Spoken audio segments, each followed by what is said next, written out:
Você acredita em viagens no tempo? Um homem jura ter construído uma máquina que já o levou para diversos momentos da história. Uma noite, cansado de ser chamado de mentiroso, ele decide mostrar o tal equipamento para seus amigos.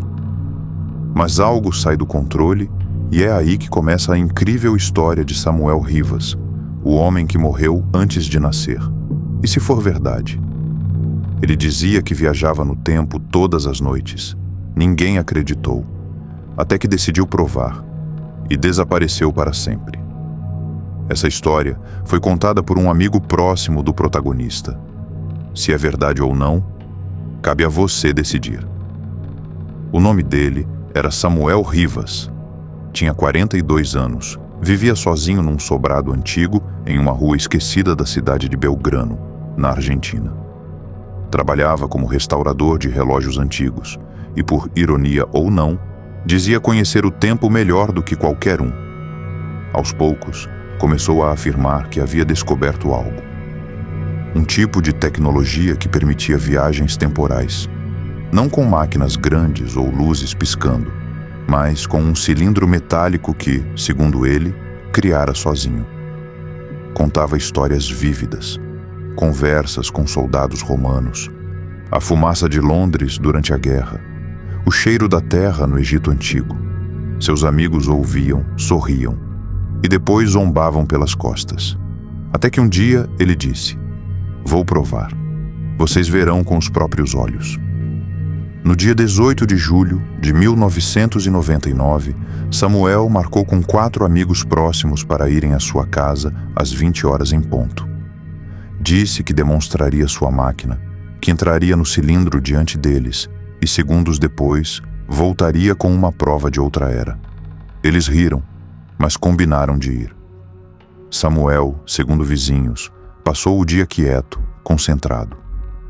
Às 17 horas, ele trancou a casa por dentro. Às 19 horas e 45 minutos, algo estranho pareceu acontecer. Um apagão breve atingiu 2 quadras da vizinhança. Uma testemunha disse ter visto uma luz azul fraca atravessar as cortinas do sobrado. Às 20 horas, quando o primeiro amigo chegou, encontrou a porta entreaberta. A casa estava silenciosa, sem sinais de luta, sem Samuel. E o mais curioso, sem o cilindro. Os outros amigos chegaram minutos depois. Procuraram por todo canto. Só havia a marca circular no chão do quarto, como se algo pesado tivesse estado ali. As roupas de Samuel ainda estavam no armário. A chaleira ainda quente no fogão. Tudo indicava que ele planejara voltar. Mas nunca voltou. Os amigos registraram um boletim de ocorrência. A polícia investigou, sem sinais de arrombamento, sem impressões digitais estranhas. Nenhum indício de crime. Nada. Durante meses, eles procuraram em necrotérios, hospitais, delegacias. Até chegaram a contratar um médium.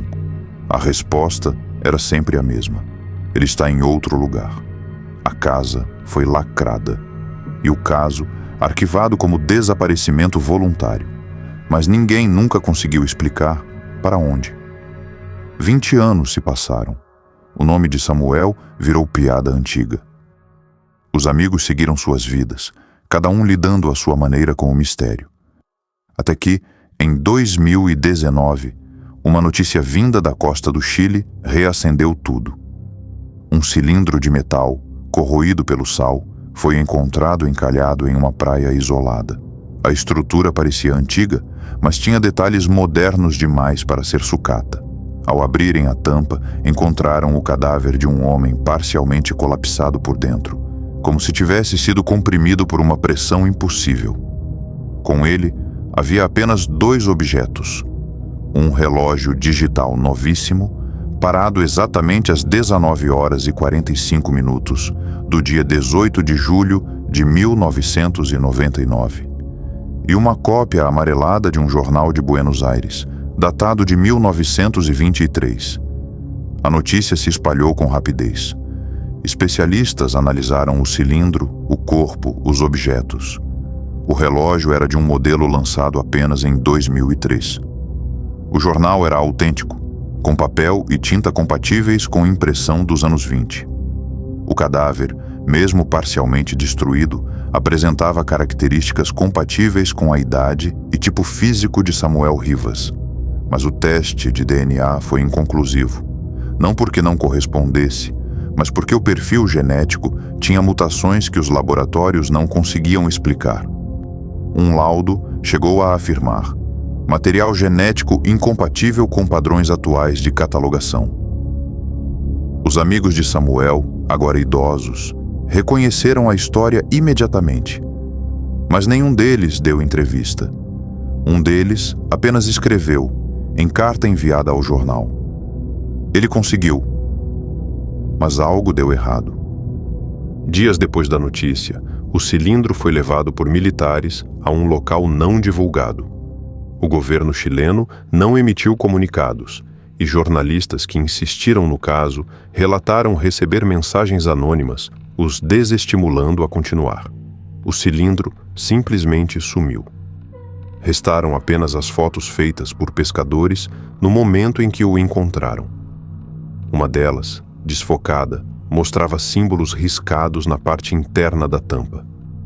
Quando ampliada, revelava uma sequência de datas, todas no século passado, e uma que ainda não chegou, 11 de novembro de 2038. Entre teóricos, o caso gerou debates acalorados. Para uns, era fraude. Para outros, evidência concreta de que o tempo não é uma linha, mas um loop. E que Samuel, talvez, tenha caído fora da sequência. Meses depois, uma mulher apareceu na embaixada argentina em Santiago. Trazia uma folha de papel antiga, com um esboço idêntico ao cilindro encontrado na praia. Disse que havia pertencido ao avô, engenheiro desaparecido nos anos 40. No rodapé do esboço, um nome escrito à mão, S. Rivas. A assinatura era idêntica à de Samuel. O material foi apreendido e a mulher nunca mais foi vista. Alguns acreditam que o projeto da máquina nunca foi criação de Samuel, mas o resgate de algo deixado para trás por outro viajante.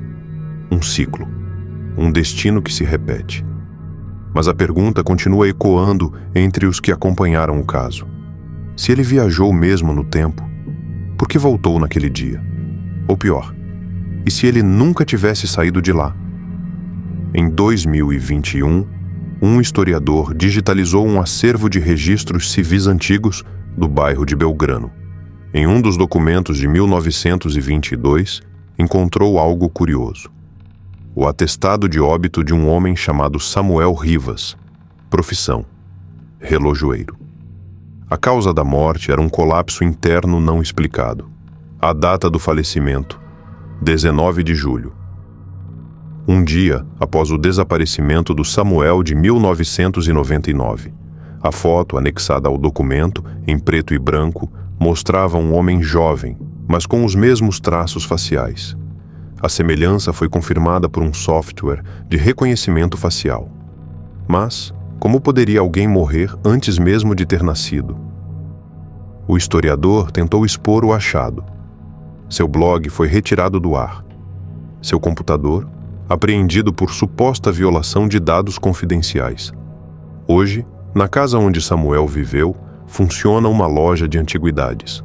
O novo dono jura que, de tempos em tempos, objetos reaparecem em lugares onde já tinham sido vendidos. Relógios voltam a funcionar sozinhos. Um deles, antigo, com as iniciais SR, gravadas no verso, parou 3 vezes em datas específicas: 18 de julho de 1999, 19 de julho de 1922 e 11 de novembro de 1787, 2038. Um cliente que manuseava esse relógio certa vez desmaiou dentro da loja. Disse ter ouvido, antes de cair, um som abafado de máquina rodando e uma voz muito baixa sussurrando. Não era esse o destino. O caso de Samuel Rivas nunca foi oficialmente encerrado. Alguns dizem que ele está morto, outros que nunca existiu. Mas, para os poucos que acompanharam de perto a última noite daquele homem, uma dúvida permanece. E se a máquina funcionava mesmo? E se ele apenas não conseguiu voltar para o tempo certo? Ou pior, e se voltou para um lugar onde o tempo não existe como o conhecemos? Onde tudo acontece ao mesmo tempo? Onde futuro, passado e presente são só variações da mesma lembrança? O cilindro desapareceu. O corpo jamais foi identificado. Mas até hoje, em noites muito específicas, moradores de Belgrano afirmam ver uma luz azul muito fraca dentro da velha casa. Uma luz que pulsa, como um relógio que se recusa a parar.